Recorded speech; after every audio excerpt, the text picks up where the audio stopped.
Esto es Pan para Mayo.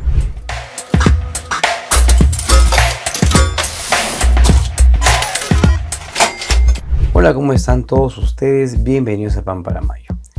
Tras haber culminado esta jornada mundialista de Qatar 2022, en la que nos dejó a Argentina como el gran campeón del mundo de la Copa Mundial FIFA, por tercera vez en su historia, el fútbol rioplatense se alza con esta victoria importantísima para sus laureles.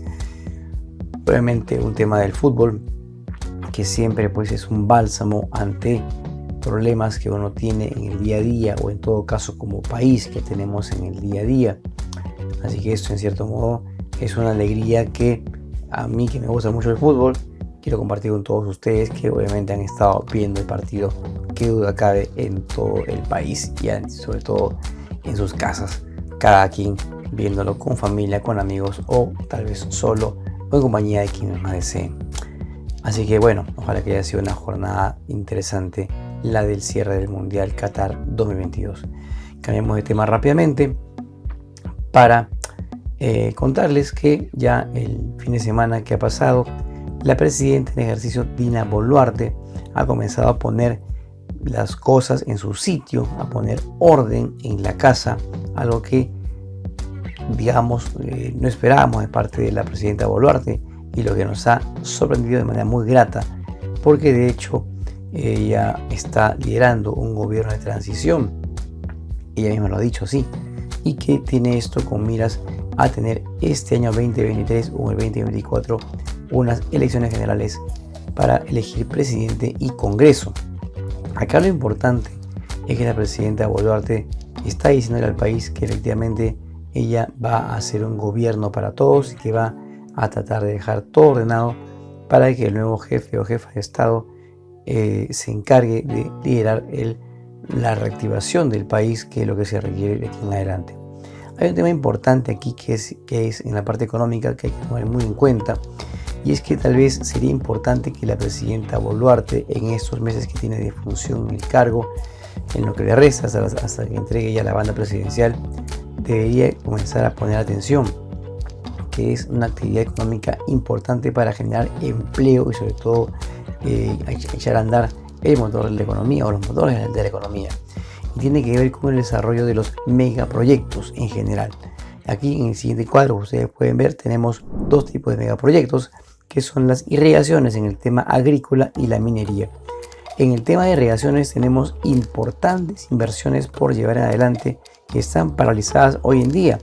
Irrigaciones que de hecho van a dar mucho empleo en la parte del agro. Recordemos que por lo menos de la PEA peruana, de la población económicamente activa, cerca de 4 millones de personas están trabajando en el agro, y si logramos que esas irrigaciones comiencen a activarse, de hecho estas personas que están en el agro trabajando van a tener un incremento considerable de sus ingresos y van a poder revertir su situación negativa en este momento.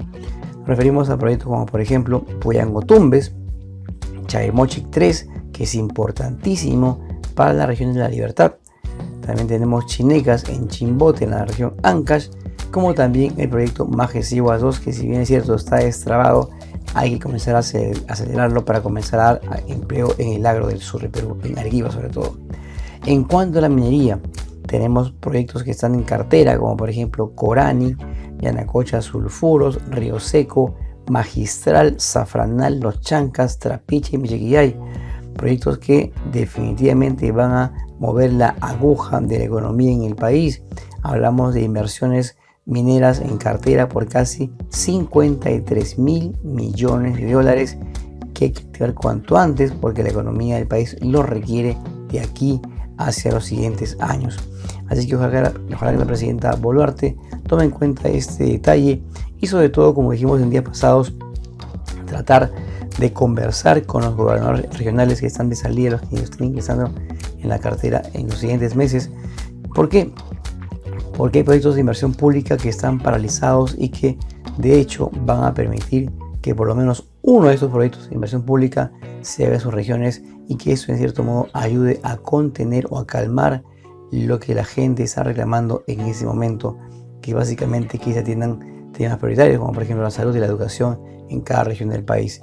Así que ojalá que la presidenta Boluarte lo tome en cuenta, porque es importante para tratar de contener, o en todo caso, de generar paz social en sus regiones, sobre todo aquellas que han estado en conflicto en días pasados.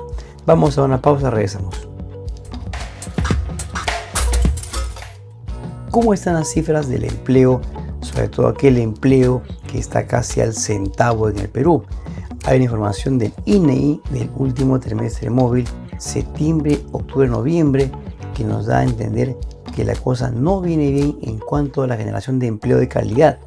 Y es que el empleo se sigue precarizando luego de la pandemia, y eso hay que ponerle mucho ojo, porque hablamos de personas que pudieran estar ganando un poco más de dinero, pero que lamentablemente por la pandemia y por la crisis económica ganan muy poco.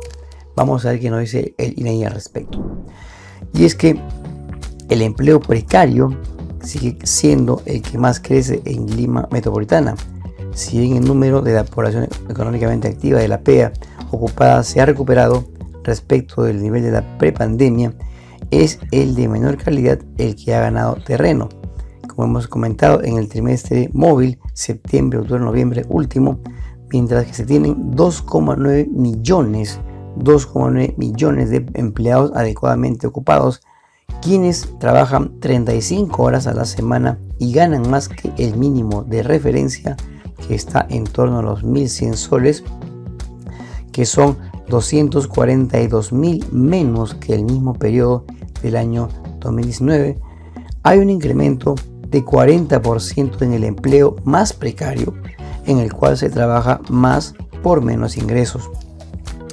Este denominado subempleo por ingresos o invisible, donde se trabaja más de 35 horas a la semana y se gana menos del mencionado mínimo de referencia, tiene a casi 1,5 millones de trabajadores. Ojo, 1,5 millones de peruanos, que son los que ganan menos del monto mínimo legal.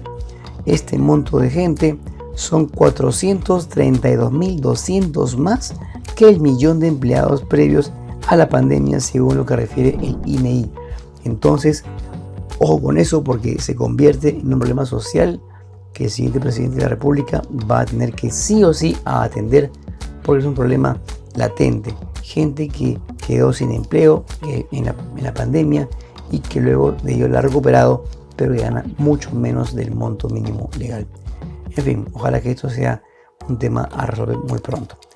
Los veo el día viernes temprano, como siempre, en Pan para Mayo.